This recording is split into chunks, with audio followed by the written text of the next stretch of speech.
তাহলে এখানে এইটুকুতে কি বোঝালো, এই গীতা যেটা আমরা পড়ছি এটা কার অংশ? মহাভারতের অংশ।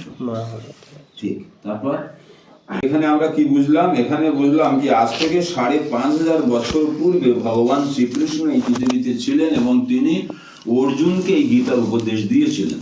এর ব্যাখ্যা কিসে রয়েছে? মহাভারত। তাহলে এটা হলো মহাভারতের অংশ। এখানেই হলো সব থেকে বড় সমস্যাটা শুরু। কি শুরু? আমাদেরকে কি শেখানো হয়েছে?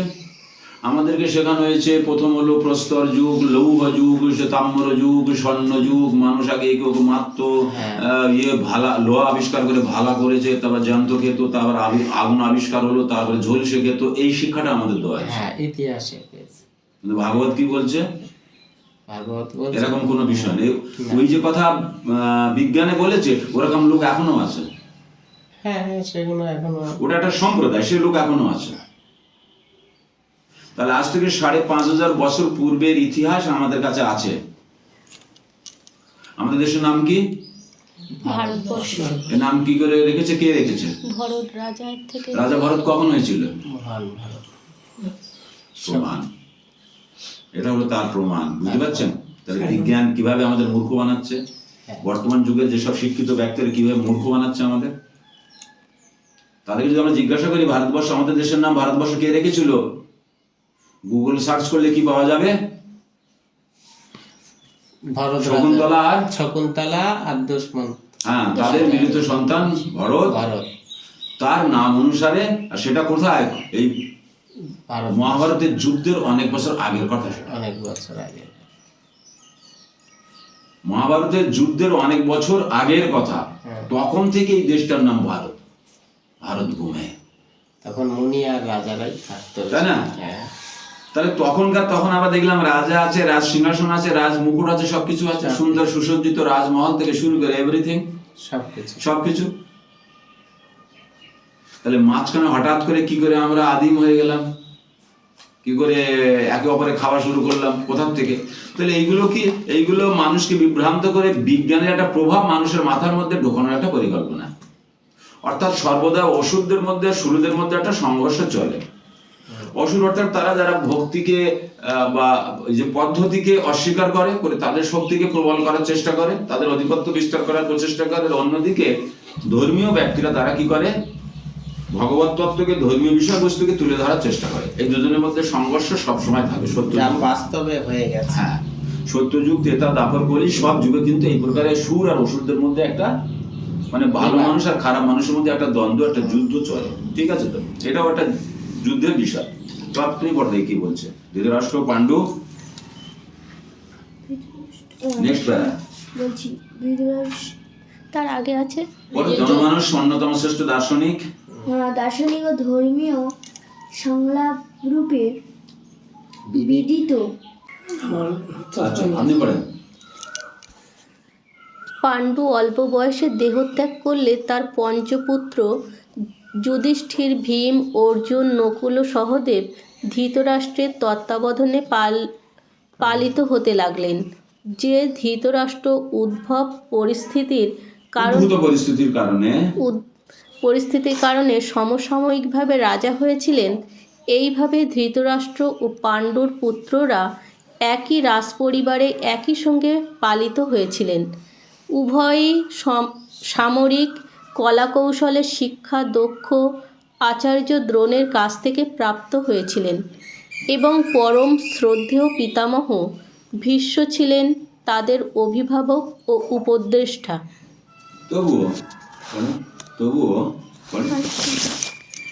তবুও ধৃতরাষ্ট্রের পুত্ররা, বিশেষ করে জ্যেষ্ঠ পুত্র দুর্যোধন, পাণ্ডবদের ঘৃণা ও হিংসা করত। আর অন্ধ ও দুর্বল মানসিকতা সম্পন্ন ধৃতরাষ্ট্র চাইতেন যে পাণ্ডু পুত্রদের পরিবর্তে যেন তার নিজের পুত্ররাই রাজ্যের উত্তরাধিকারী হয়। এইভাবে দুর্যোধন তার পিতা ধৃতরাষ্ট্রের সম্মতিক্রমে পাণ্ডুর নাবালক পুত্রদের হত্যা করার ছক কষেছিল। কিন্তু তাদের পিতৃব্য বিদুর ও জ্ঞাতিভ্রাতা ভগবান শ্রীকৃষ্ণের সতর্ক রক্ষণাবেক্ষণের ফলে পাণ্ডবদের বহুবার রক্ষা পায়।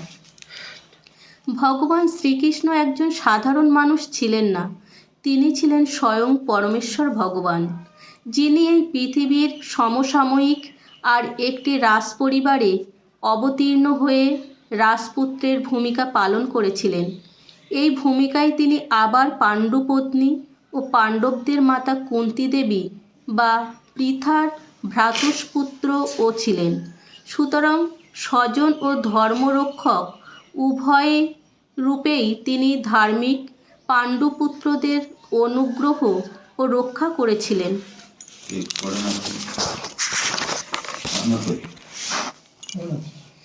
যাই হোক, শেষ পর্যন্ত ধূর্ত দুর্যোধন পাণ্ডবদের দ্রুত ক্রিয়ায় আহ্বান করেছিল।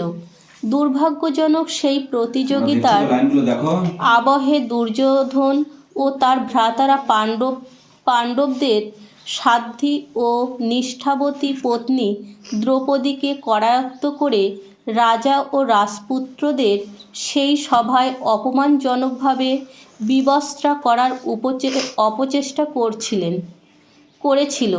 শ্রীকৃষ্ণ দিব্য হস্তক্ষেপের ফলে তিনি রক্ষা পান বটে, কিন্তু জালিয়াতি ও ছলনাপূর্ণ সেই দ্রুত ক্রিয়ায় পাণ্ডবদের রাজ্য আত্মসাৎ করা হয় এবং তাদের বলপূর্বক 13 বছরের জন্য নির্বাসন দেয়া হয়। নির্বাসন থেকে ফিরে আসার পর পাণ্ডবেরা দুর্যোধনের কাছে ন্যায়সম্মতভাবে তাদের রাজ্য ফিরিয়ে দেওয়ার জন্য অনুরোধ করলে সে সরাসরি সেই প্রস্তাব প্রত্যাখ্যান করে। রাজপুত্ররূপে জনপ্রশাসনে তাদের দায়বদ্ধতার কথা বিবেচনা করে তারা তাদের দাবি মাত্র 5টি গ্রামে সীমাবদ্ধপূর্বক পুনরায় অনুরোধ করলে দুর্যোধন উদ্ধতভাবে বলে যে সে তাদের সূচাগ্র পরিমাণ জমিও দেবে না।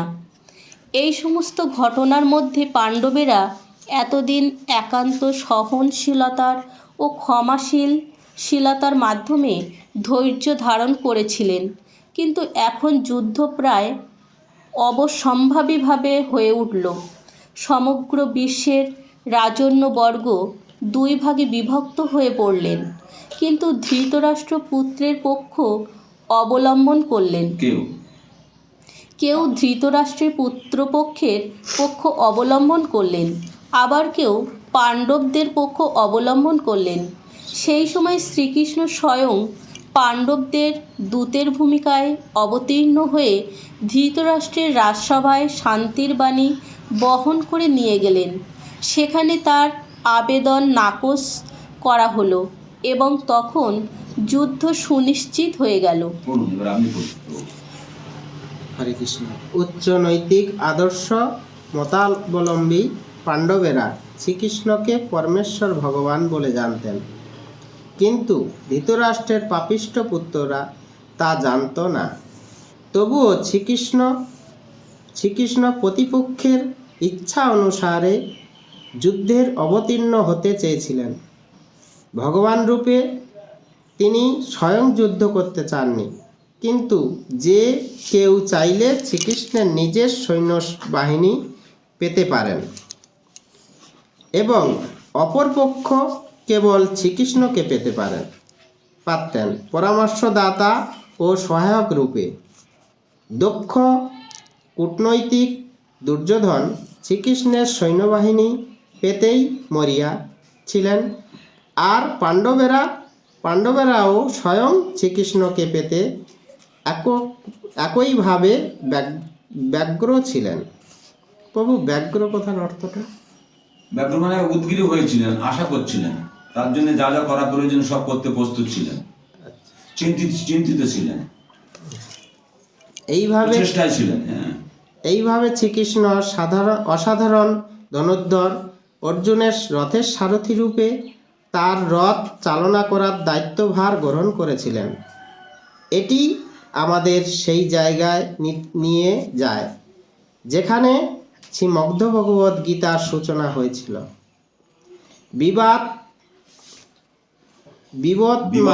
বিবদমান দুই পক্ষের পরস্পরে বিরুদ্ধে যুদ্ধে উদ্যত সৈন্যসজ্জা। আর ধৃতরাষ্ট্র তার সচিব সঞ্জয়ের কাছে উৎকণ্ঠার সঙ্গে জানতে চাইতেন তারা কি করল। বলুন। দৃষ্টপট প্রস্তুত, কেবল অনুবাদ ও ভাষ্য সম্বন্ধে দুই একটি কথা। সাধারণ অনুবাদকেরা ইংরাজিতে শ্রীমদ্ ভাগবত গীতার অনুবাদের ক্ষেত্রে ব্যক্তি শ্রীকৃষ্ণকে অপসারিত করে তাদের নিজস্ব ভাবধারা ও দর্শনকে উপস্থিত। এই বিষয়টা আসার জন্য এত সময় ধরে পড়া হলো। বিষয় হলো এই কি ইংরাজিতে বা অন্যান্য ভাষাতে কি করা হয়েছে, ভগবত গীতাকে ভগবানকে কাল্পনিক পুরুষ ইত্যাদি ইত্যাদি বলা হয়েছে। কেন বলা হয়? তারা নিজস্ব চিন্তাধারা করেছে। কিন্তু এটা যখনই গুরু শিষ্য পরম্পরার ধারা আমরা আলোচনা করবো, তখন আমরা জানবো কি উনি পরমেশ্বর, উনি পরম ভগবান। তাহলে গুরু শিষ্য পরম্পরাটা বিরাট একটা প্রয়োজন বিষয়। পরম্পরা বিহীন যদি আমরা চলে যাই, তাহলে আমরা কিন্তু ভগবানের অস্তিত্বকে অনুভব করতে পারবো না, খুঁজে পাবো না। হ্যাঁ, তাই শ্রীকৃষ্ণ এই গ্রন্থের পরম উদ্দেশ্য সারথি সার, এবং গুরু শিষ্য পরম্পরা ক্রমে কেবল এই জ্ঞান লভ্য হয়, তাছাড়া লভ্য হয় না। ওইটা নোট করুন কোথা থেকে। শ্রীকৃষ্ণ এই গ্রন্থের পরম উদ্দেশ্য ও সার অতিসার, এবং গুরু শিষ্য পরম্পরা ক্রমে কেবল এই জ্ঞান লভ্য হয়। এই যে ভগবত তত্ত্ব বিজ্ঞান, গুরু শিষ্য পরম্পরা ছাড়া নিজে বই পড়ে বা এইভাবে করে হবে না। ঠিক, তারপরে বলুন। এই সংস্করণের অনুবাদ এবং অনুসৃত ভাষ্য পাঠককে শ্রীকৃষ্ণ থেকে বিচ্ছিন্ন না করে শ্রীকৃষ্ণের প্রতি উন্মুখ করার পথে পরিচালিত করে। এইভাবে শ্রীমদ্ ভাগবত গীতা সম্পূর্ণ অপরিবর্তিতভাবে সহজবোধ্য হয়ে ওঠে। যেহেতু শ্রীকৃষ্ণ শ্রীমদ্ ভাগবত গীতার বক্তা এবং তার অন্তিম লক্ষ্য, তাই শ্রীমদ্ ভাগবত গীতা যথাযথ এই মহান শাস্ত্রটিকে প্রকৃত অর্থেই যথাযথভাবে উপস্থাপিত করেছে। এই গীতার নাম যথাযথ রাখার উদ্দেশ্য বুঝতে পেরেছেন? যথাযথ শব্দের অর্থ হলো এই, আজ থেকে 5,500 বছর পূর্বে ভগবান শ্রীকৃষ্ণ যে উদ্দেশ্য নিয়ে অর্জুনকে ভগবত গীতা বলেছেন, একটা উদ্দেশ্য ছিল, সেই উদ্দেশ্যটা এতে আছে। গুরু শিষ্য পরম্পরার ধারা এটা নিচে নেমে এসেছে। উদ্দেশ্যটা গুরু শিষ্য পরম্পরার ধারা না হলে কি হবে? আমি এটা পড়ে এটা মানে করে নিলাম বাস, কিন্তু এটা না। ভগবান কি উদ্দেশ্য বলেছে সেটা অর্জুন বুঝতে পেরেছে। সেইভাবে কৃষ্ণদ্বৈপায়ন ব্যাসদেব গুরু শিষ্য পরম্পরার ধারায়, অর্থাৎ এখানে দুটো পরম্পরা, একটা ভালো গুরুত্বপূর্ণ বিষয় বোঝার আছে। যেখানে সেখান থেকে যাত্রার লেখা শাস্ত্রগ্রন্থ কিনলে হবে না, শাস্ত্রগ্রন্থেরও পরম্পরা আছে।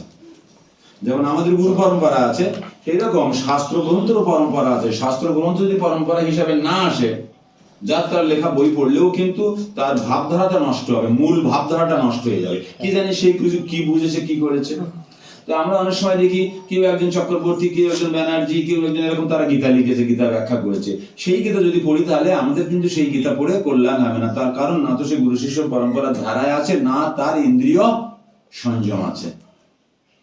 দিব্য জ্ঞানকে পেতে গেলে ইন্দ্রিয় সংযম অত্যন্ত প্রয়োজন। সংযত ইন্দ্রিয় না হলে আপনার কি হবে না? দিব্য জ্ঞান লাভ অনুভব করতে পারবেন, বুঝতে পারবেন না, তাই না? তাহলে ইন্দ্রিয় সংযত হওয়ার বিষয়টা আছে, কিন্তু মানুষ ইন্দ্রিয় সংযত নয়। আমরা এই পদাবলী কীর্তন শুনি এদের বাড়িতে যদি বুক করতে যাবেন, এদের দেখবে লুঙ্গি পরে আর এখানে বিড়ি আর দেশলাই গোজা রয়েছে আর বসে আছে। বলুন কোথা থেকে পুঁটিমারি না, বলুন কবে গান বিড়ি টানচার আপনার সঙ্গে গল্প করছে। আর যখন কীর্তন হবে, সেই যে বুঝিয়ে স্টেজে উঠে তাই বাবু এখন আবার অনেক লোক এখন তো পদাবলী কীর্তন করে না। কীর্তন কি? পদাবলী। যেখানে পদ থাকবে, পদ গাইবে, বড় বড় রচনাকার রয়েছে, পদকর্তা রয়েছে, বৈষ্ণব ভজন রয়েছে, সেসব গাইবেন না। এখন লেকচার দিয়ে 60,000 70,000 করে টাকা নিয়ে চলে যাচ্ছে লেকচার দিয়ে। কলা গাছ কেন পোতা হয় জানেন? মায়েরা শাখা কেন করে জানেন?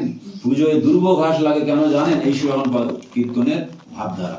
আর আমাদের এইসব বিভিন্ন ধরনের ক্লাবের চামড়া ছেলেপিলেগুলো, তারা ওদেরকে এনে হাজার হাজার টাকা দিচ্ছে।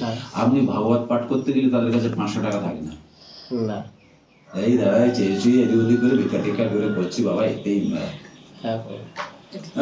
বহু এখন আমরা এসছি উদ্ধার হওয়ার জন্য। বিগত হ্যাঁ। এবার প্রথমে যান, প্রথম পৃষ্ঠায় যান, মানে ইয়েতে প্রথম অধ্যায় প্রথম শ্লোকে যান।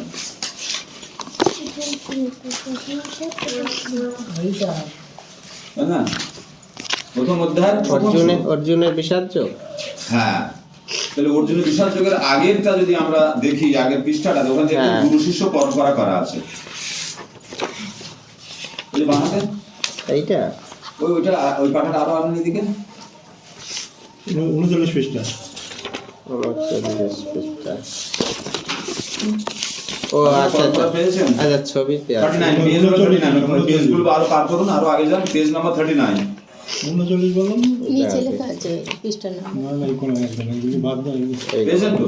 এটা কি? এটা হলো গুরু শিষ্য পরম্পরা। ভগবান শ্রীকৃষ্ণ কখন ছিলেন? দ্বাপর যুগে। ভগবান শ্রীকৃষ্ণ এই দিব্যজ্ঞান কাকে দিয়েছিল? ব্রহ্মাকে। ব্রহ্মা এই জ্ঞান দিয়েছিল তার শিষ্য নারদকে। নারদ এই জ্ঞান কাকে দিয়েছিল? ব্যাসদেবকে। ব্যাসদেব দিয়েছিল মাধবাচার্যকে। মাধবাচার্য দিয়েছিল পদ্মনাভকে। পদ্মনাভ নৃহরিকে। নৃহরি থেকে মাধব, অক্ষব্য, জয়তীর্থ, জ্ঞানসিন্ধু, দয়ানিধি, বিদ্যানিধি, রাজেন্দ্র, জয়ধর্ম, পুরুষোত্তম, ব্রহ্মণ্য তীর্থ, ব্যাসতীর্থ, লক্ষ্মীপতি, মাধবেন্দ্রপুরী নাম শুনেছি আমরা। ওখান থেকে ঈশ্বরপুরী, নিত্যানন্দ, অদ্বৈত আচার্য, চৈতন্য মহাপ্রভু, শ্রীরূপ গোস্বামী, শ্রীরূপ দামোদর, স্বরূপ দানব, সনাতন গোস্বামী, রঘুনাথ দাস গোস্বামী, শ্রীজীব গোস্বামী, কৃষ্ণ দাস কবিরাজ গোস্বামী, নরোত্তম দাস ঠাকুর, শ্রী বিশ্বনাথ চক্রবর্তী ঠাকুর, বলদেব বিদ্যাভূষণ, জগন্নাথ দাস বাবাজি মহারাজ, ভক্তি বিনোদ ঠাকুর, গৌরকিশোর দাস বাবাজি মহারাজ, শ্রী ভক্তি সিদ্ধান্ত সরস্বতী ঠাকুর, আর শ্রী অভয় চরণারবিন্দ ভক্তিবন্ধু স্বামী ইস্কনের স্থাপনা যিনি করেছেন ওই আচার্য। তাহলে ভক্তি সিদ্ধান্ত সরস্বতী ঠাকুর পর্যন্ত আমরা সব ঠিক আছি। হ্যাঁ। পরেও ঠিক আছে, ইস্কন হলে এটা ঠিক আছে, ইস্কন না হলে গৌরী হলে ওখানে আলোচনা নাম আসবে, আমাদের মহারাজ আসবে। বুঝে গেল? তাই তাহলে আমরা কিন্তু শিক্ষা লাভটা পরম্পরায় করছি। এইভাবে গুরু শিষ্য পরম্পরার ধারায় কিন্তু আমরা বসে আছি। বুঝতে পারছেন তো? ঠিক। এইবার দেখুন, বিষয় হলো বিষাদ যোগ প্রথম অধ্যায়। বিষাদ মানে হ্যাঁ, কিসের দুঃখ? হারানো। হারানো। পাওয়ার তো আর দুঃখ হয় না, হারানোর দুঃখ। হারানোর দুঃখ। তাই না? স্বজন হারানো। কি হারাচ্ছে? কিসের দুঃখ হচ্ছে? আত্মীয় স্বজন, না পরিবার জন আদি সব হারাচ্ছে, সেই জন্য নাম হয়েছে বিষাদী। ভগবত গীতা যখন ভগবান বলেছিলেন, উনি গায়ন করেছিলেন, মানে গেয়ে বলেছিলেন। গীত। তো কি ছন্দে গিয়েছিলেন? সেই ছন্দটা কি? গারোটা ছন্দ আছে, ওটা তাল আছে তো, অনুষ্ঠুপ ছন্দ। হ্যাঁ, অনুষ্ঠুপ ছন্দ। সেই ছন্দের দ্বারা উনি এটা ব্যক্ত করেছিলেন। অনেক প্রকারের ছন্দ আছে, তার মধ্যে অনুষ্ঠুপ ছন্দ। তো তার একটা নিয়ম আছে পড়া। এই গীতা 700 শ্লোক সমন্বিত গীতা, প্রথম অধ্যায়টা কে বলেছেন? ধৃতরাষ্ট্র। একটাই শ্লোক ধৃতরাষ্ট্র, বাকি আর কোনো শ্লোক ধৃতরাষ্ট্রের নেই, তাই না? বাকি কার আছে? এই ভগবত গীতার পাত্র কজন? 4 জন। ওটা নোট করুন, ওটা থাকবে তো সবসময়। 4 জন না, যে যেমন ভাই নোট করতে চান। এইটা এইটা একই রকম। অনুষ্ঠুপ। অনুষ্ঠুপ। এটা আলাদা দেখছি। সব একই। না, একটু আলাদা আছে। হুম? একটু আলাদা আছে। আচ্ছা, আলাদা পরে দেখে নিন যেটা বলছে এটা। ও কত করে নাও নম্বর তবে। পৃষ্ঠা ওটা? আচ্ছা, না ঠিকই আছে। 41 পৃষ্ঠা। অনিষ্ঠুপ। হ্যাঁ, অনুষ্ঠুপ। অনুষ্ঠুপ না, অনুষ্ঠুপ ছন্দ। অনুষ্ঠুপ নোট করো কি বলছে, সেটা কথা যেগুলো বলবো, যেগুলো বইতে থাকবে না সেগুলো নোট করতে হবে। এটা ছন্দে, এটা লয়, একটা তাল। তো ছন্দ তালের নাম হয় তো, সেটা অনুষ্ঠুপ ছন্দ। ঠিক আছে? কিছু কিছু জায়গায় অন্য ছন্দ আছে, সেই ছন্দগুলো আসলে বলবো এটা কি ছন্দ। তাহলে প্রথম কে বলেছে? কার থেকে শুরু হলো? ধৃতরাষ্ট্র থেকে। পাত্র কজন? 4 জন। ধৃতরাষ্ট্র, সঞ্জয়, তার সচিব, আর হলো অর্জুন আর ভগবান শ্রীকৃষ্ণ। এই 4 জন হলো পাত্র। তাহলে কেমন ভাবে পড়বো আমরা? ধর্মক্ষেত্রে কুরুক্ষেত্রে সমবেতায়ুষ্যব মামকা পাণ্ডবস্যৈব কিমকুর্বদ সঞ্জয়। সকলে আমার সঙ্গে। ধর্মক্ষেত্রে কুরুক্ষেত্রে সমবেতা যুজুৎসব মামকা পাণ্ডবস্যৈব কিমকুর্বদ সঞ্জয়। ধৃতরাষ্ট্র উবাচ ধর্মক্ষেত্রে কুরুক্ষেত্রে সমবেতা যুজুৎসব মামকা পাণ্ডবস্যৈব কিমকুর্বদ সঞ্জয়। ধৃতরাষ্ট্র উবাচ, অর্থাৎ মহারাজ ধৃতরাষ্ট্র বললেন, প্রত্যেকটা শব্দের অর্থ। ধর্মক্ষেত্রে অর্থাৎ ধর্মক্ষেত্রে, কুরুক্ষেত্রে অর্থাৎ কুরুক্ষেত্র নামক স্থানে, সমবেত মানে সমবেত হয়েছিলেন, একত্রিত হয়েছিলেন, যুযুৎসব মানে যুদ্ধকামী, মামকা আমার দল অর্থাৎ পুত্রেরা, পাণ্ডবা অর্থাৎ পাণ্ডুর পুত্র, চ এবং এব অবশ্যই, কিম কি, অপূর্বত মানে করেছিল, সঞ্জয় এই সঞ্জয় কি করেছিল।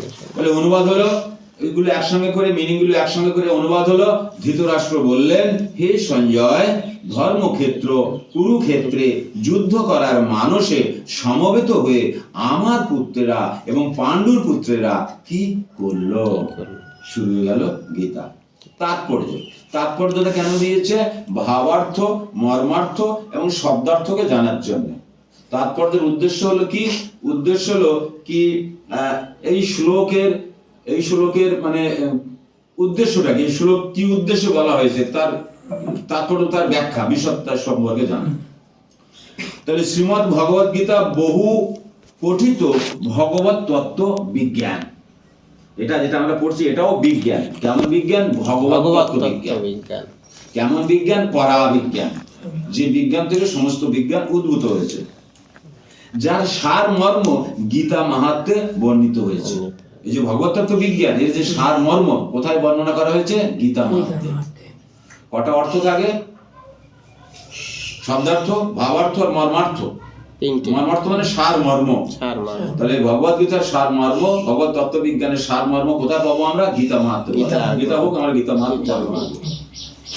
সেখানে বলা হয়েছে যে ভগবত গীতা পাঠ করতে হয় ভগবত তত্ত্বদর্শী কৃষ্ণ ভক্তের তত্ত্বাবধানে।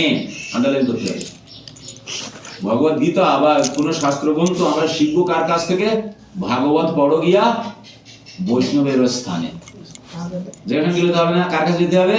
যারা বৈষ্ণব তাদের কাছে গিয়ে ভাগবত শিক্ষা গ্রহণ করতে হবে। তাহলে কি লিখেছে? ভগবত গীতা পাঠ করতে হয় মানে পঠন পাঠন, পাঠ করতে হয় ভগবত তত্ত্বদর্শী কৃষ্ণ ভক্তের তত্ত্বাবধানে, পুঙ্খানুপুঙ্খ ভাবে বিশ্লেষণ করার মাধ্যমে। কেমন? স্ক্রুটিনাইজিংলি, হ্যাঁ ইংরেজিতে স্ক্রুটিনাইজিংলি, পুঙ্খানুপুঙ্খ ভাবে বিশ্লেষণ করার মাধ্যমে এবং ব্যক্তিগত উদ্দেশ্য প্রণোদিত ব্যাখ্যা সমূহ বর্জন পূর্বক। নিজের ইচ্ছা মতো ব্যক্তিগত একটা চিন্তাধারা করলাম, একটা ভাব মানে একটা মিনিং করে নিলাম, অর্থ বর্জন করলে চলবে না। তাহলে ব্যক্তিগত উদ্দেশ্য প্রণোদিত ব্যাখ্যা সমূহ বর্জন পূর্বক তার হৃদয়ঙ্গম করার চেষ্টা করা উচিত, মানে উইদাউট এনি অ্যাডাল্টারেশন, না কোনো প্রকারের ওর মধ্যে বিমিশ্রিত করলে হবে না। ওকে যথাযথভাবে, আমাকে যেমন ভাবে অর্জুনকে বলেছিলেন, অর্জুন যেমন ভাবে নিয়েছে আমাকেও ঠিক তেমন ভাবে নিতে হবে, অ্যাজ ইট ইজ, তাই না? ঠিক। তাহলে যথাযথ হৃদয়ঙ্গমের দৃষ্টান্তটি ভগবত গীতাতেই প্রদান করা হয়েছে অর্জুনের মাধ্যমে, যিনি স্বয়ং ভগবানের কাছ থেকে সরাসরি ভাবে গীতা শ্রবণ করার পর তার হৃদয়ঙ্গম করেছিলেন। যদি কেউ গুরু পরম্পরার ধারায় উদ্দেশ্য প্রণীত ব্যাখ্যা বর্জন করে ভগবত গীতা হৃদয়ঙ্গম করবার সৌভাগ্য অর্জন করেন, তাহলে তিনি সমস্ত বৈদিক জ্ঞান এবং পৃথিবীর সব রকমের শাস্ত্র সমূহ অধ্যয়নের স্তর অতিক্রম করেন। গুরু শিষ্য পরম্পরার ধারা যথাযথ ভাবে যদি আমরা, হরে কৃষ্ণ, হ্যাঁ বলুন, হ্যাঁ বলুন, হ্যাঁ বলুন, একটু দেরি করতে হবে, আমি মামুদপুরে আছি, একটা ক্লাস চলছে। হ্যাঁ আমি বসতে বসতে 6:30 বাজে প্রভু। না আমি মামুদপুরে আছি, 6:30টার মধ্যে, 6:30 বাজে আমার পৌঁছাতে প্রভু। হ্যাঁ হ্যাঁ পার্টি অফিস 6:30টার মধ্যে পৌঁছে যাবো, ঠিক আছে? ঠিক আছে, ঠিক আছে, থাক না। তাহলে কি করতে হবে? ভগবত গীতা যদি সঠিকভাবে পড়া যায় তো সমস্ত শাস্ত্র গ্রন্থের আদি যা কিছু আছে সব বোঝা যাবে। ভগবত গীতা যে কি জিনিস বুঝতে পারেন একটু পরে, তাহলে তিনি সমস্ত বৈদিক জ্ঞান ও পৃথিবীর সব রকমের শাস্ত্র সমূহ অধ্যয়নের স্তর অতিক্রম করেন। ভগবত গীতা পড়ার সময় আমরা দেখি অন্য সমস্ত শাস্ত্রে যা কিছু আছে তার সবই ভগবত গীতায় আছে। এই পৃথিবীতে যত শাস্ত্র গ্রন্থ আছে তার মধ্যে যা আছে সব ভগবত গীতায় আছে। উপরন্তু ভগবত গীতায় এমন অনেক তত্ত্ব আছে যা আর কোথাও নেই। বুঝতে পেরেছেন? কিন্তু আমরা সেটাই জানি না কি সেগুলো। কি সেগুলো? এটি গীতার বিশেষ মাহাত্ম্য। এবার ডাক দিন, প্রশ্ন হবে গীতার বিশেষ মাহাত্ম্য কি? তাহলে গীতার বিশেষ মাহাত্ম্য হলো এই, অন্যান্য সমস্ত শাস্ত্রে যা কিছু আছে তা ভগবদ গীতায় আছে, কিন্তু ভগবদ গীতার মধ্যে এমন অনেক তত্ত্ব আছে যা অন্য কোথাও নেই। এটা হলো গীতার বিশেষ মাহাত্ম্য, গুরুত্বপূর্ণ জিনিস। তাহলে গীতা কি? গীতা হচ্ছে পরম তত্ত্ব দর্শন। হরে কৃষ্ণ। পেয়েছেন কি? ভগবত পড়ার সময় আমরা দেখি অন্য শাস্ত্রে যা কিছু আছে। হ্যাঁ, আমরা বুধবার করছি। আচ্ছা আচ্ছা আচ্ছা, ঠিক ঠিক ঠিক হ্যাঁ, তাই না? তাহলে গীতা কি? গীতা হচ্ছে পরম তত্ত্ব দর্শন, কারণ পরমেশ্বর ভগবান শ্রীকৃষ্ণ নিজে এই জ্ঞান দান করেছে। ভগবান শ্রীকৃষ্ণ কেমন? অপৌরেশেয়, অর্থাৎ ভগবান কৃষ্ণ যখন এই পৃথিবীতে আসেন তখন মায়াদেবী ভগবানের চিত্তকে আকর্ষণ করতে পারে না, প্রলেপ দিতে পারে না। মানে বলে না, কৃষ্ণ সূর্য সম, মায়া অন্ধকার, যাহা কৃষ্ণ তাহা নাই মায়ার অধিকার। মায়াদেবী হলো ভগবান কৃষ্ণের দাসী, তাই ভগবান যখন এই পৃথিবীতে আসে মায়াদেবী ভগবান থেকে দূরে থাকে। তাই এই পৃথিবীতে একমাত্র যে প্রকৃত তত্ত্ব সে কে বর্ণনা করতে পারে? কেবল ভগবান। ভগবান। তার মধ্যে কোনো দোষ নেই। আমরা ভগবান ছাড়া বাকি যারা আছে এই পৃথিবীতে সবার মধ্যে দোষ আছে। কটা দোষ? 4টে দোষ আছে। প্রথম দোষ কি? আমাদের ইন্দ্রিয় অপূর্ণ। ইন্দ্রিয় অপূর্ণ, তাই না? আমাদের চোখ আছে বটে, কিন্তু এই চোখ দিয়ে আমরা সবকিছু দেখতে পাই না। এখন হাওয়া আছে কিন্তু এখানে দেখতে পাচ্ছি, ওই হাওয়ার মধ্যে জার্মস ব্যাকটেরিয়া আছে, দেখতে পাচ্ছি? পাচ্ছি না। তাহলে আমাদের চোখ পূর্ণ না। হ্যাঁ প্রভু, হরে কৃষ্ণ। হরে কৃষ্ণ, বলুন না। আমি 6:30 বেজে যাবে আমার হাটে যেতে। বলুন।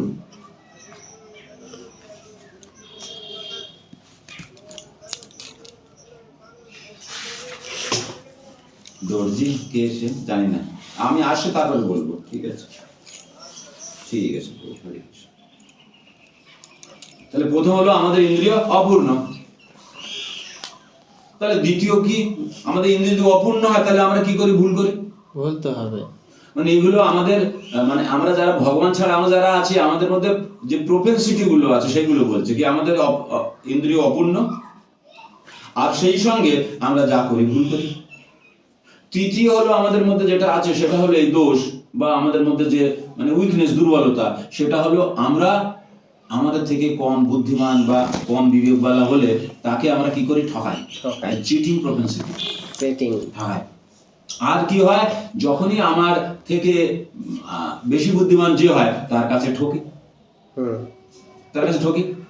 একদিন দেখুন 8 টাকা রসগোল্লা বিক্রি করছি মালা খোলায়, আমি যেহেতু 5 রসগোল্লা দিন তো দিল, দিয়ে ওই যে বের করে দিল সে বলছে 10 টাকায় 5 রসগোল্লা আছে, ওই টাকাটা কাটবে 50 টাকা, 50 টাকা নিল। দিব্য আমার সামনে 8 টাকা বিক্রি করছে, বুঝতে পারছেন তো? মালা খোলা এই ডানাতে ওইদিকে মুখ খুলে ডানাতে, বাহ খুব ভালো। আমার প্রতিবাদ করা উচিত ছিল, আমি করিনি। আমি না 10 টাকা না, এই 10 টাকা তোমার আর তো আসবো না, তোমার দেবে, এই কাজ দেবে, 10 টাকা হজম করো আগে দেখি। বৈরাগীর মুরগ 10 টাকা বেশি নেছো, 10 টাকা হজম করে দেখাও, তাহলে বুঝবে না, করো নিয়ে যাও। বুঝতে পারছেন? যাই হোক, আমি কিচ্ছু বলি না, ঠিক আছে বাবা, হজম করতে পারলে ভালো, তাই না? যাই হোক, তাহলে ও কি করেছে? ও ভেবে নিয়েছে বৈরাগীগুলো কি বুঝে জানে না কিছু। বৈরাগী দেখলে মানুষ মনে করে দূরে দুর্বল, দুর্বল, ঘর চালাতে পারে না, কাজ করতে না, আল্লাহ শুরু। আর একটা কথা যারা আছে এখন বলছে, যেটা পরে আলোচনা হবে। হ্যাঁ, এখন আমি করে নিই, তারপরে সবাই মিলে এখন ওয়ান সাইডেড হোক, বোথ সাইডেড হোক। তাহলে মহাভারতের বর্ণিত ধৃতরাষ্ট্র ও সঞ্জয়ের আলোচনার বিষয়বস্তুটা ভগবদ্গীতার মহৎ তত্ত্ব দর্শনের মূল উপাদান। এখানে আমরা জানতে পারি যে এই মহৎ তত্ত্ব দর্শন প্রকাশিত হয়েছিল কুরুক্ষেত্রের রণাঙ্গনে, যা সুপ্রাচীন বৈদিক সভ্যতার সময় থেকে পবিত্র তীর্থ স্থান রূপে খ্যাত। কোথায় সেটা? কুরুক্ষেত্র। কুরুক্ষেত্র বৈদিক সভ্যতার সময় থেকে তীর্থক্ষেত্র। ভগবান যখন মানুষের উদ্ধারের জন্য স্বয়ং এই পৃথিবীতে অবতরণ করেছিলেন, তখন তিনি পরম তত্ত্ব সমন্বিত এই গীতা দান করেন। করেন মানে এটা হলো প্রেজেন্ট ইনডেফিনিট টেন্স, কন্টিনিউয়াসলি করেন। করেন মানে করেন, প্রতিবার এই যেরকম যুগ আসে ভগবান অবতরিত হন আর দান করে। দান করেন। এই যুগ একবার এসে শেষ হয়ে যাবে না। যেমন সোমবার, আজ সোমবার তো আবার আসবে সোমবার। আবার সম্ভব। তাহলে আমরা যদি এখানে সোমবারে ক্লাস করি, তাহলে আমি কি বলবো, আপনারা কি বলবেন? উনি সোমবারে হিরণময় পুরো বাড়িতে ক্লাস করেন, করেন। মানে চালু হয়েছে, চলছে, তাই তো করেন। তাহলে ধর্মক্ষেত্র যে স্থানে ধর্মীয় আচার সমূহ অনুষ্ঠিত হয়, শব্দটি খুবই তাৎপর্যপূর্ণ। কারণ কুরুক্ষেত্রের যুদ্ধক্ষেত্রে ভগবান শ্রীকৃষ্ণ অর্জুনের পক্ষ অবলম্বন করেছিলেন। কৌরবদের পিতা ধৃতরাষ্ট্র তার পুত্রদের চূড়ান্ত জয়ের সম্ভাবনা সম্বন্ধে অত্যন্ত সন্দিগ্ধ ছিলেন। তাই দ্বিধাগ্রস্ত চিত্তে তিনি তার সচিব সঞ্জয়ের কাছে জানতে চেয়েছিলেন তারা কি বলল। তিনি নিশ্চিত ছিলেন যে তার পুত্রেরাও তার কনিষ্ঠ ভ্রাতা পাণ্ডুর পুত্রেরা কুরুক্ষেত্রের ভূমিতে যুদ্ধ করবার মানুষেই সমবেত হয়েছে। তবুও তার অনুসন্ধানটা ছিল তাৎপর্যপূর্ণ। তিনি চাননি যে পাণ্ডব ও কৌরবদের মধ্যে কোনো আপোষ মীমাংসা হোক। তিনি আশা করেছিলেন যে যুদ্ধে তার পুত্রদের ভাগ্য সুনিশ্চিত হোক। যেহেতু এই যুদ্ধের আয়োজন হয়েছিল কুরুক্ষেত্রে, যাকে বেদে আরাধনার ক্ষেত্র বলে উল্লেখ করা হয়েছে, বেদে। এমনকি দেবতাদের জন্য তাই ধৃতরাষ্ট্র এই যুদ্ধের ফলাফলের উপর এই পবিত্র স্থানের প্রভাব সম্বন্ধে শঙ্কাকুল ছিল। ধৃতরাষ্ট্র জানতো আমার ছেলেরা দুরাচারী পাষণ্ডী, আর যুদ্ধ হচ্ছে ধর্মক্ষেত্রে, যেটা দেবতাদেরও তীর্থস্থল। দেবতারাও আসে এই পৃথিবীতে ওখানে তীর্থ করতে। তাহলে ধর্মের একটা শক্তি আছে, প্রভাব আছে। চোর যে এসে পুলিশ দেখলে তার অবস্থা অন্যরকম হয়ে যায়, আর যে সাধু তার তো কোনো পুলিশ তার ভয়টাকে। তাই ধৃতরাষ্ট্রের মনে একটু সমস্যা আসে। তিনি খুব ভালোভাবে জানতেন যে অর্জুন ও পাণ্ডুর অন্যান্য পুত্রদের উপর এই পবিত্র স্থানে মঙ্গলময় প্রভাব পড়বে। পবিত্র তীর্থস্থান বা পবিত্র ধার্মিক একটা প্রভাব পড়বে, কারণ তারা সকলেই ছিলেন অত্যন্ত ধর্মপরায়ণ।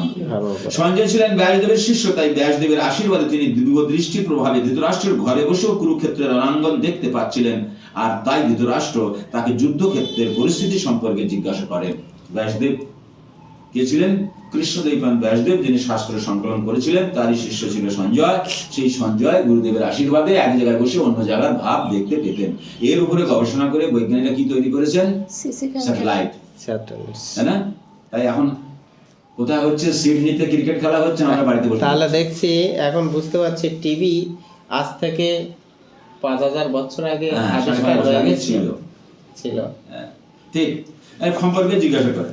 পাণ্ডবের এবং ধৃতরাষ্ট্রের পুত্র ছিলেন একই পরিবারভুক্ত, কিন্তু ধৃতরাষ্ট্রের মনোভাব এখানে প্রকাশ পেয়েছে। তিনি কেবল তার পুত্রদেরই উদ্দেশ্য প্রণোদিত ভাবে কৌরব বলে গণ্য করে পাণ্ডবদের পুত্রদের বংশগত উত্তরাধিকার থেকে বঞ্চিত করতে চেয়েছেন। এভাবে তার ভ্রাতুষ্পুত্র পাণ্ডু পুত্রদের প্রতি তার মনোভাবের মাধ্যমে ধৃতরাষ্ট্রের বিশেষ দৃষ্টিভঙ্গি সম্বন্ধে বোঝা যায়। ধান খেতে যেমন আগাছাগুলি তুলে ফেলে দেওয়ায়, ঠিক তেমনি এই আলোচ্য বিষয়টি শুরু থেকেই এটি আশা করা যায় যে কুরুক্ষেত্রের ধর্মক্ষেত্রে, যেখানে ধর্মের জনক শ্রীকৃষ্ণ স্বয়ং উপস্থিত রয়েছেন, আগাছার মতোই ধৃতরাষ্ট্রের পুত্র তাদের অনুগামীদের উপরে ফেলা হবে এবং ভগবানের ইচ্ছাক্রমে ধার্মিক যুধিষ্ঠিরের নেতৃত্বে ধর্মপরায়ণ মহাত্মাগণের পুনঃপ্রতিষ্ঠা হবে। ঐতিহাসিক এবং বৈদিক গুরুত্ব ছাড়াও ধর্মক্ষেত্র কুরুক্ষেত্র শব্দ দুটির এই হলো তাৎপর্য।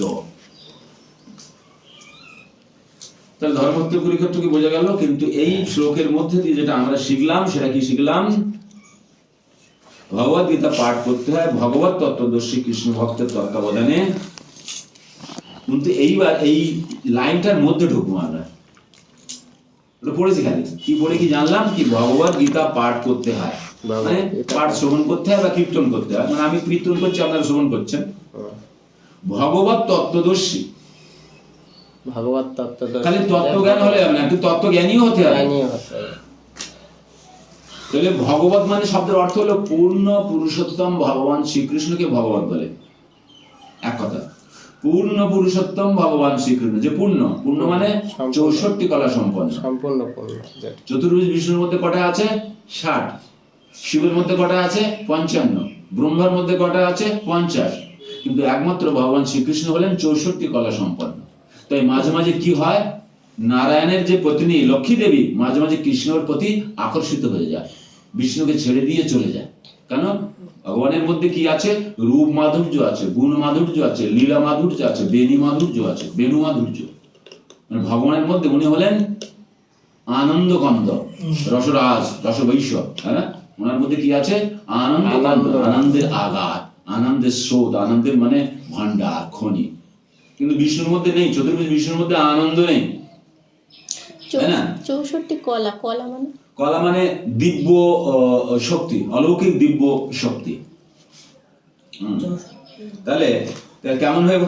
সে তো ভগবত তত্ত্বদর্শী হবে। কেমন কি হবে? ভগবত তত্ত্বদর্শী। হ্যাঁ প্রভু, হরে কৃষ্ণ। প্রভু 6:30টার মধ্যে আমি এসে যাবো পার্টি অফিসে। হ্যাঁ, এক জায়গায় আছি। হ্যাঁ, ঠিক আছে। তাহলে ভগবত তত্ত্বদর্শী হতে হবে, এদিক ওদিকের তত্ত্বদর্শী না। ভগবত মানে পূর্ণ পুরুষোত্তম ভগবান শ্রীকৃষ্ণ।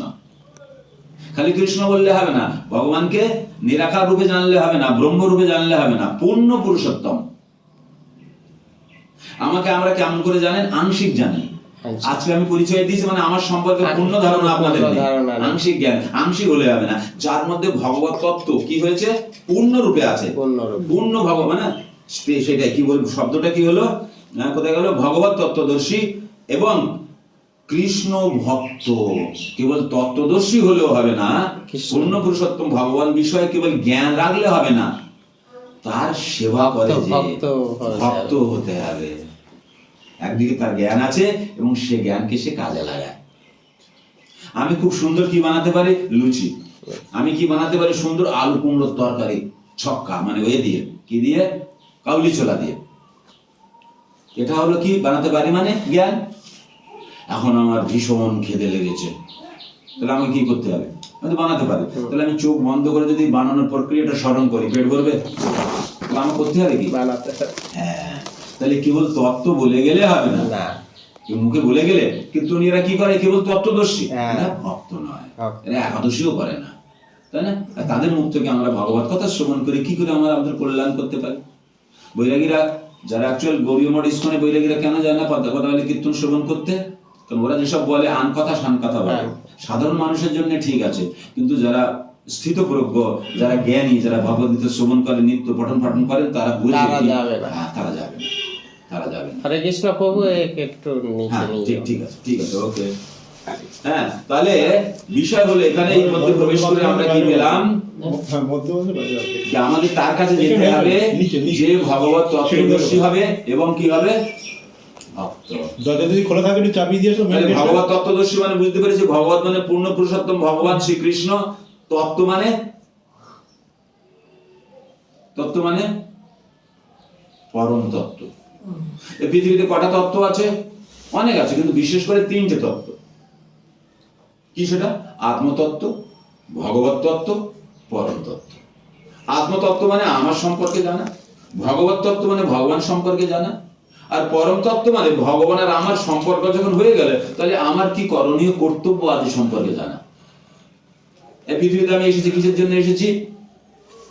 কিসের জন্য এসেছি? আমি আমার ইচ্ছা পূরণ করার জন্য এসেছি, তাই তো? আমারও ভোগ বাসনা ছিল ভগবানের মতো, কিন্তু যেহেতু আমরা ভগবত তত্ত্বের অধীন, আমরা ভোগ করতে পারি না। আমরা কে? ভগবানের গোপী ভর্তুর পদকমলের দাস, দাসানু দাস।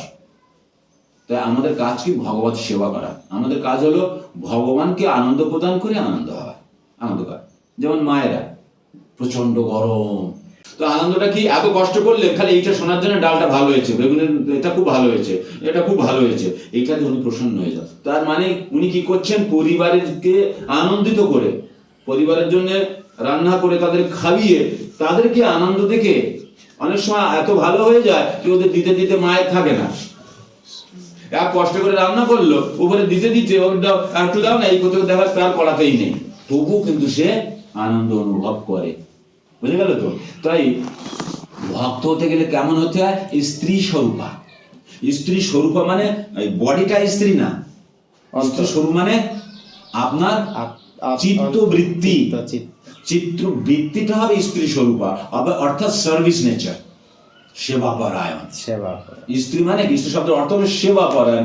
স্ত্রী যেমন স্বামী সেবা করে, পরিবারের সেবা করে, তাদের আনন্দ, তাদের সুখ বর্ধনের জন্য নিজেকে সমর্পণ করে দেয়, ত্যাগ করে দেয়।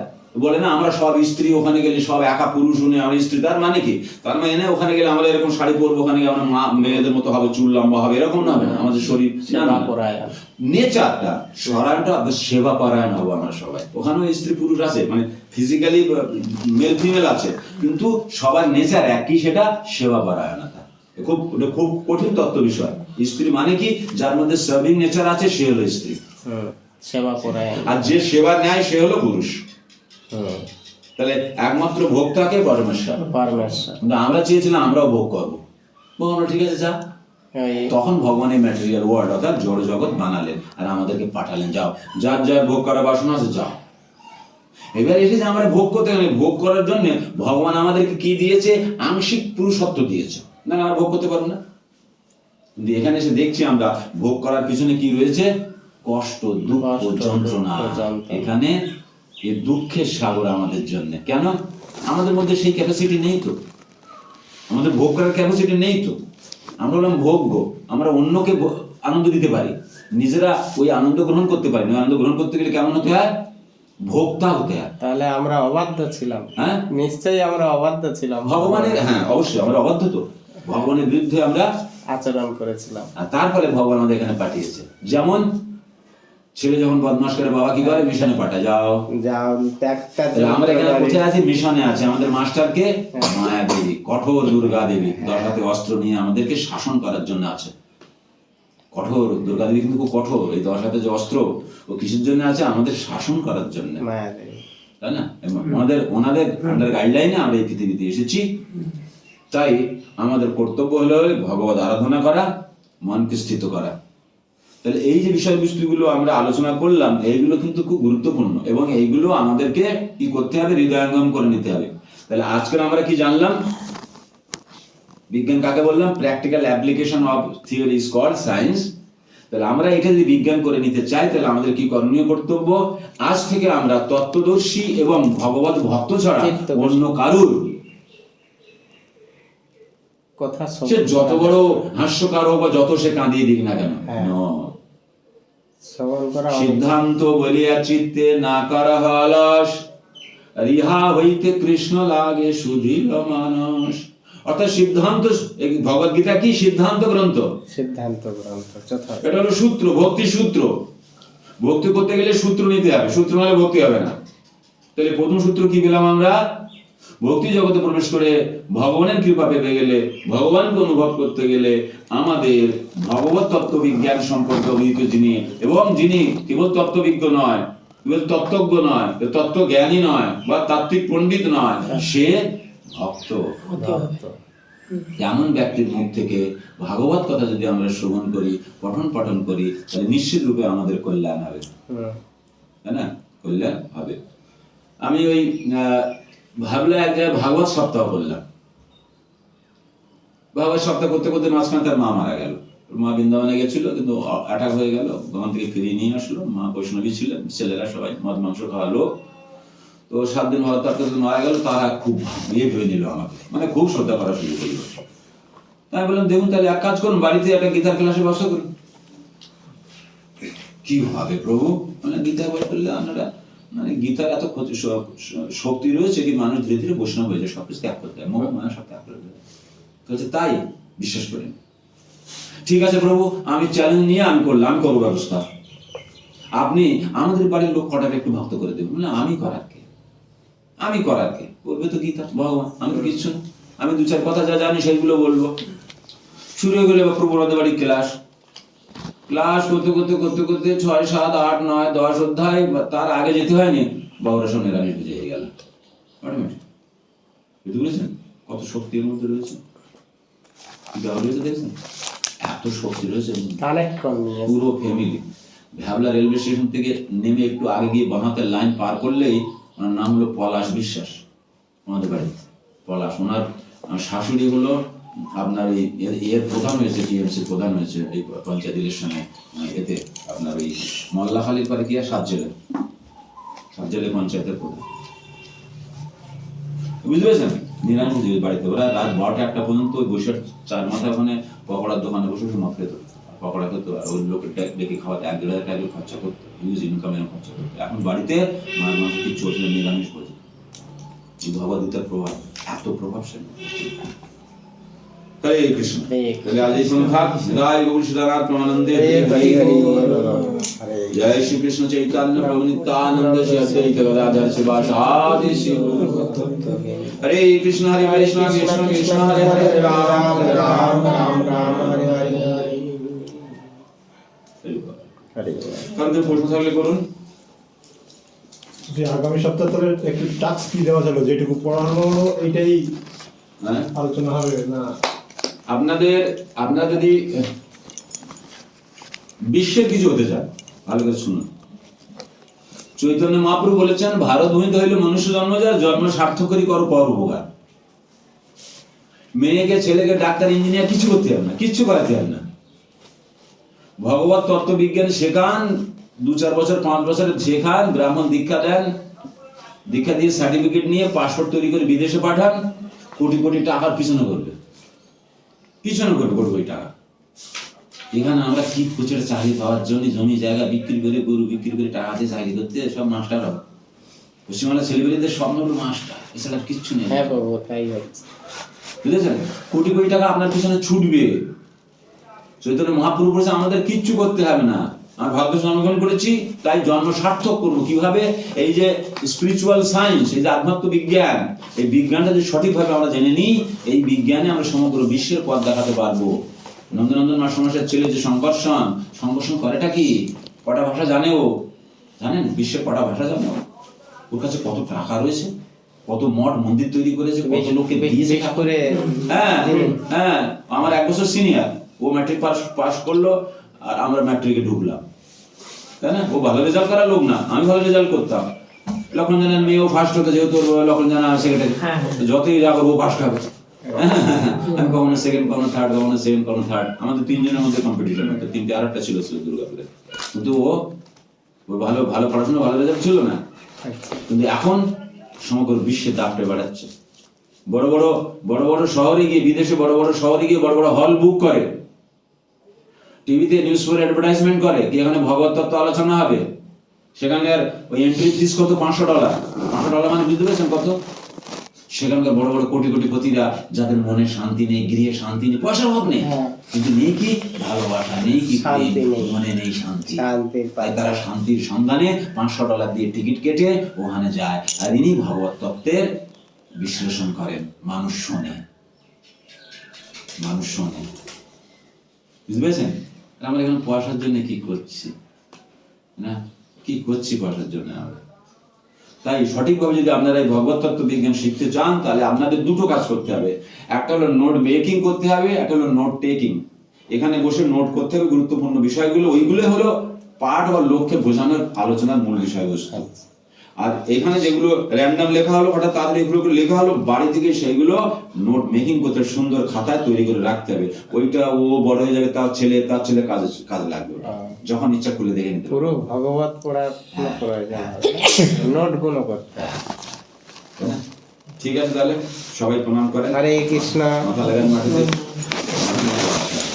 নমো বিষ্ণুপাদ পরমহংসরাজগতশতবিচরণাথ বিন্দু কৃষ্ণ কৃপা সুন্দর ভক্তি বেদান্ত স্বামী প্রভুপাদ কি জয়। ইসকন সংস্থক আচার্য শিল প্রভুপাদ কি জয়। নমো বিষ্ণুপাদ পরমহংসদেব রাজগাচার্য অষ্টোত্তর শিষ্য শ্রী ভক্তি সিদ্ধান্ত শক্তি গোস্বামী ঠাকুর প্রভুপাদ কি জয়। অনন্ত কোটি বৈষ্ণববৃন্দ কি জয়। নামাচার্য শিল দাস ঠাকুর কি জয়। প্রেম সে জয় শ্রী কৃষ্ণ চৈতন্য প্রভু নিত্যানন্দ শ্রী অদ্বৈত গদাধর শিবাসাদি শ্রী গৌর ভক্তবৃন্দ কি জয়। জয় জয় শ্রী রাধা কৃষ্ণ গোপীনাথ সম্পূর্ণ রাধা কুণ্ড গিরি গোবর্ধন কি জয়। মথুরা ধাম কি জয়। বৃন্দাবন ধাম কি জয়। নবদ্বীপ ধাম কি জয়। মহাপ্রভু ধাম কি জয়। পুরুষোত্তম ক্ষেত্র শ্রী জগন্নাথ ধাম কি জয়। श्री द्वारका धाम की जय। श्री गंगा माई की जय। यमुना माई की जय। भक्ति देवी तुलसी देवी की जय।